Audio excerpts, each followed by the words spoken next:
Hi there friends, and welcome back to Crazy for Crafting. So tonight I wanted to show you a new spinner card I had just designed, and I wanted to do one. I had done one recently that was a Z fold, and I had some people ask me, is it possible to do a spinner on just a regular, front open card? And it is. And so I wanted to show you how to do that. I've kind of been on this clean and simple card kick here for a couple of days. So as you can see by looking, the card is very, very clean and simple in that there's a good amount of white space, minimal embellishment. And then of course we have the spinner. Now I was going for a star, but the more I look at this spinner, the more I sort of feel like it could also maybe be a snowflake. And so, if you haven't seen or made a spinner card before, your recipient gets it and opens it. I wound it up so that when it's opened, it will be ready to spin, right? And then you may have noticed inside, I intentionally put the caption at the top and the bottom so that when it's closed, you don't see that through the spinner or through the spinner hole. Excuse the pitter patter of doggy toenails. All of my dogs, I swear they're nocturnal. They lay around all day and then walk around all night. So a couple of things you'll notice about this card, and this is all in the shared design on Design Space. I did use debossing on this metallic border piece. I did use the medium foil transfer tip with like a turquoise colored foil. I used metallic cardstock here and for the snowflake / star. And then on the inside, I added a panel just to give it a bit more depth and to even out the weight. And I also used my new 0.8 glitter pen in light blue. So let's take a look at the pieces that you're going to find once you've cut this out. You will have the debossed blue ring. And again, you can do this embossed using an embossing folder. You can leave it just plain, completely up to you. You are going to have the inside panel, which has the split caption, top and bottom. And again, if you don't have the glitter gel pens, your choice. Mine was a 0.8 glitter pen. It would work just fine in the fine point pen. You could use the thicker gel pens, I guess they're 1.0. It would just give you a bit of a thicker line. You are going to have two identical star or snowflake pieces.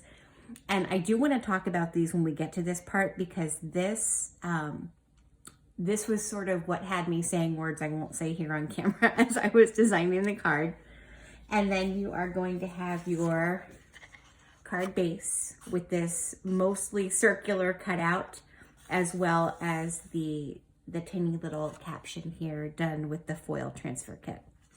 So our first job is to fold the card. I will often fold back first and then front, just to really kind of strengthen that fold. I do not have, and I wish I had, my bone folder handy. I like to make it nice and flat. I'll just work that crease a bit.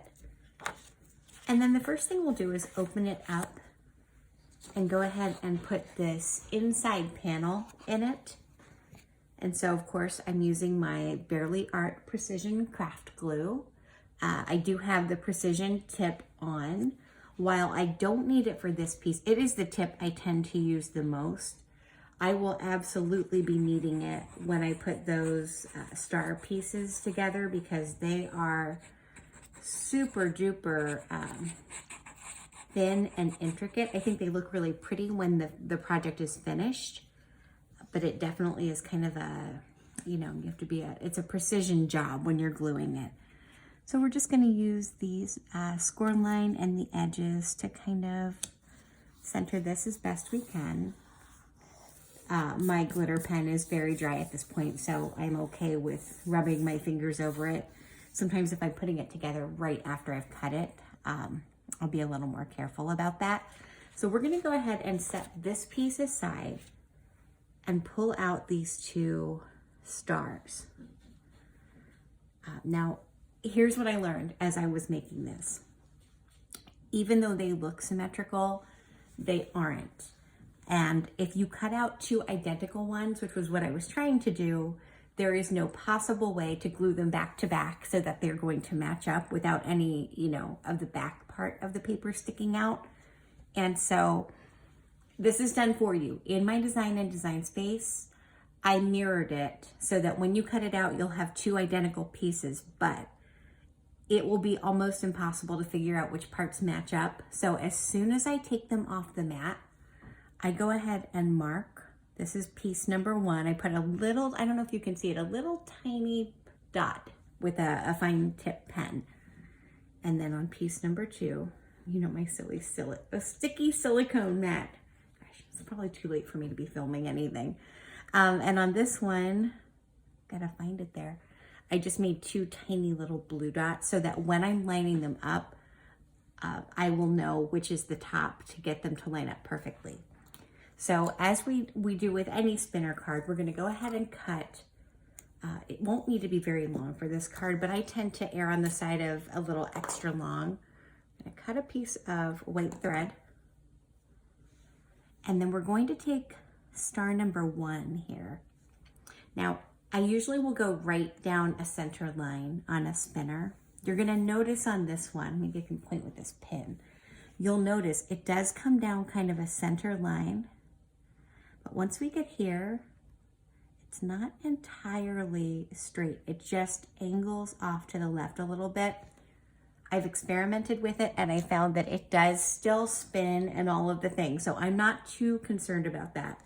So we're gonna start at the top where we have our little dot marked and just a thin line of glue right down the center. And then once we get here, we're gonna veer off to the left just a tad. And as we attach this string, we'll make sure to line it up with that glue. So I'm gonna aim for about the middle of my string and just kind of lay it down there, making sure it's coming out the point at the top. I will often get my fingers dirty here because I want to make sure that it's really on there. And then, so we don't want the string showing through to the front of the star. We want to make sure that we're keeping it on the back. And then I just help it a tiny bit. I like to give it just a second to kind of set so that string is where it needs to be. And then here is, as I like to say, the fiddly bit of making this one is going to be quickly getting enough glue on this to sandwich the string between star 1 and star 2. The catch is, of course, that foil cardstock is not forgiving in terms of fingerprints or glue or anything else.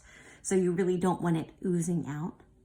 So I'm just gonna go ahead and carefully work my way around here, trying not to miss any spots. I do try to get just a bit of glue on top of the thread that I put in there because we want that center section good and stuck.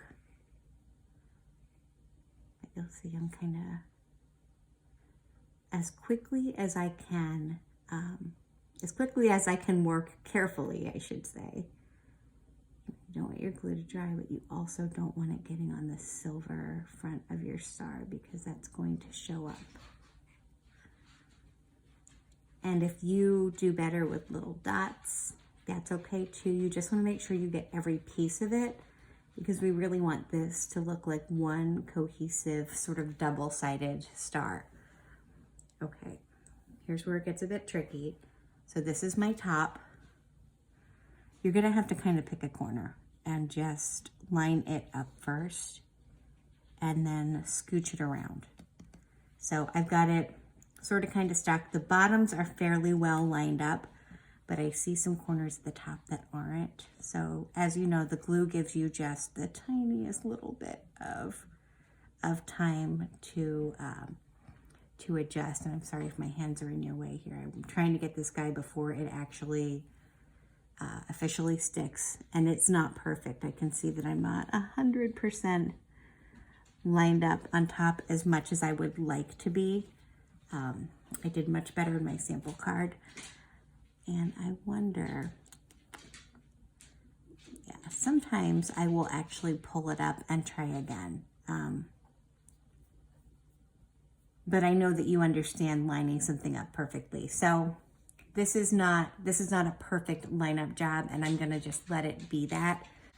So you are going to take this piece, and the reason I wish I had a bone folder is because it's much easier to work on it when it lays flat. I actually have taken to sort of laying things that I have around on it to keep it where I want it. And then you want to take your star. Please don't mind the fact that mine is wonky. And you want to sort of center it. I'm going to make mine flatter because I've been bending it around with my hand so much it doesn't really want to lay flat. But you're going to lay it flat. And here's where you're going to need just a small piece of washi tape or masking tape or even painter's tape. Just gonna take a small piece, kind of keeping that star really nice and centered. You're gonna pull one end taut, and I like to tape it fairly far out so it won't be in the way as we're trying to attach the border of the circle. And then we're gonna do the same thing at the top. I've got my washi tape kind of whacked out here. Not my good crafting night. I was doing well until I turned on the camera, huh? I don't know about that. And then we're gonna pull this one up. Again, nice and taut and kind of higher up is where I'd like to, yeah, and that looks fairly centered. If it is not centered, it won't spin properly. So that's why you wanna make sure you do that. Now, I'd like to add about, I don't know, 1/2 inch. I don't want to go any further than my border is going to cover, but I like to kind of give this thread a helping hand in getting stuck to the card before I add anything to it. And so again, this is where I will often just kind of help it along by putting my fingers on it and sort of making sure it's sticking to the paper.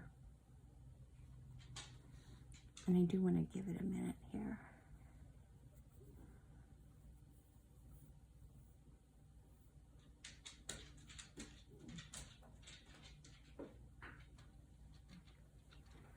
Now, while that is chilling and starting to stick, we will take this. You might notice this piece is just a little bit warped.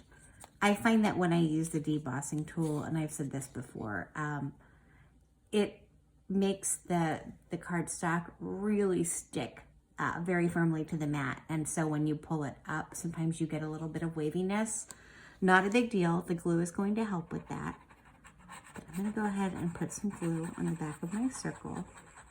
It's not going to, we won't really need glue all the way around because there is a portion of the circle that's going to be removed. But I'm never good at eyeballing that. So I'm going to put glue on most of my circle. And then we want to just make sure it lines up exactly with the cutout for the spinner. So just kind of eyeball the edges there. And then I am actually, I don't know, this is not an actual technique, but I'm sticking my finger inside my sleeve to help to kind of smooth it down because I don't want fingerprints all over my metallic cardstock. But I do want it pressed down nice and tightly. And as you know, you can do any of this in any color you like. I actually thought it would look really pretty in red. And I was going to do red here and for the star when I realized I was out of red metallic cardstock. So we had to pivot. And it turned out to be a good thing because I didn't have any red foil either.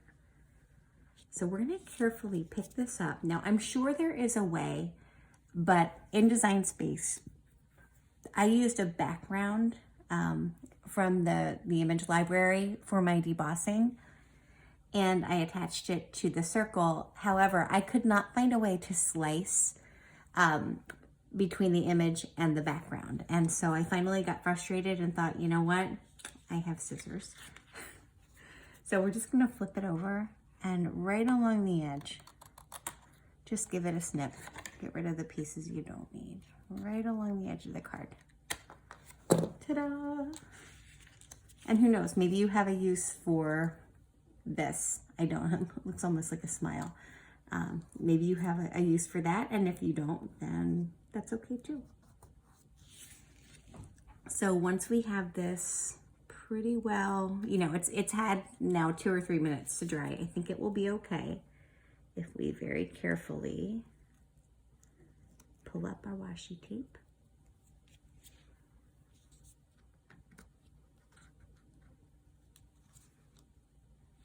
What I didn't demonstrate for you is the envelope, but it is like every envelope you've ever made for any card ever.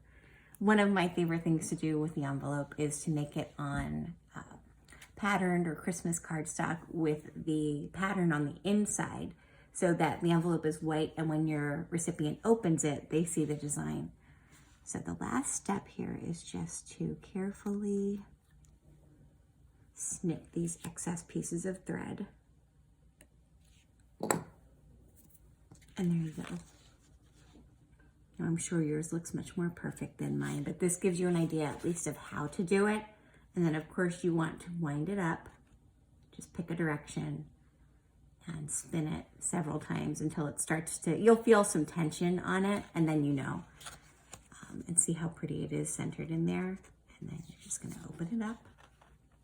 And ta-da! There you go. So that is how you make I guess a book fold is what you would call this card with a spinner. And if you have not seen it, but you're interested, I do have a snowflake spinner card that uses a Z fold where the card is folded in a zigzag. Thank you so much for joining me tonight, and keep on crafting.